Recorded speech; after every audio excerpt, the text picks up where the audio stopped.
the sea urchins can survive, suddenly... You are in charge of global nature.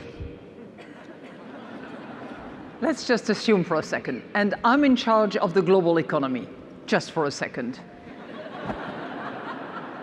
What's the connection between us? Financial systems, which of course I don't understand, and you do, but financial systems have a lot in common with the natural world systems. Both are economies.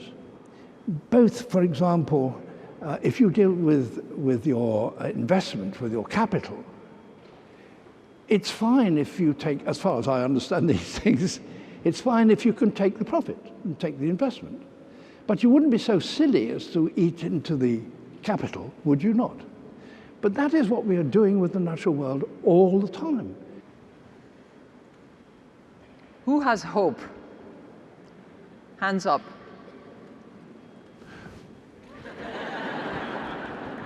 You raised your hand, so I have hope too. And why? Because young people now understand these situations better than they have ever done in my lifetime.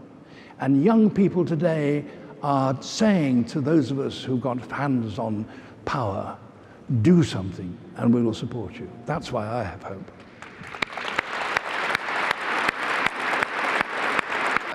For your time. Thank you so much. Thank you very much indeed.